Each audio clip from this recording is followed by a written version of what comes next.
那你喜欢我吗？我当然喜欢你了，你从小便对我最好。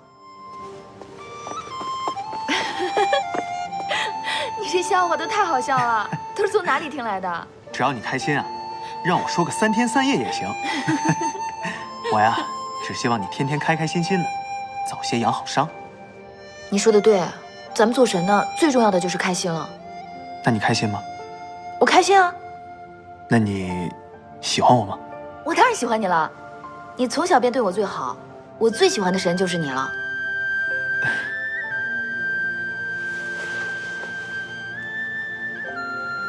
过几日，普华要在桃园岭举办姻缘大会，这事你听说了吗？这老头成啊，做下界的姻缘神不够，还在神界牵起红线来了。听说咱们好多的男神女神都会去，你可要去瞧瞧。这么大的热闹，我自然要去。好了，今日的故事也说完了，我回太初殿了。过几日我们桃园林见。不送。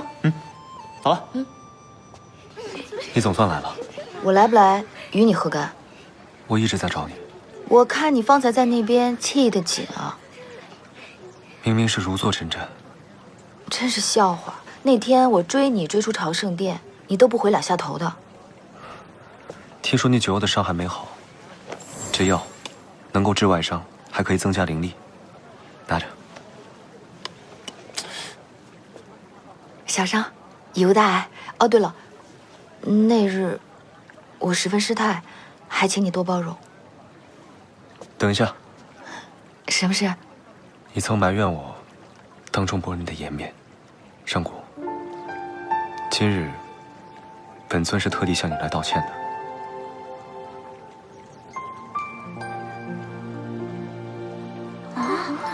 天上地下的白绝神尊何错之有啊9幽之事，是我错在没有顾及你的感受，未常站在你的位置思考，是我之过。但还是那句话，就算没有玄意，你的事我也会用心对待，这是我的真心。还请上古主神宽宏大量，原谅我。冰块。这大庭广众的，哪有老师跟学生道歉的？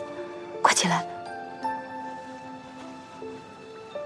世间道法万千，学不可以中。那明日，月明约了我推牌九。哎呀，上古，我突然想起来，我明日还有事，那推牌九就作罢了吧。月明，既然小殿下和神尊重归于好，那我们就共饮一杯，尽释前嫌。雪阳，你做什么？天启神尊，我不是有意冲撞小殿下的。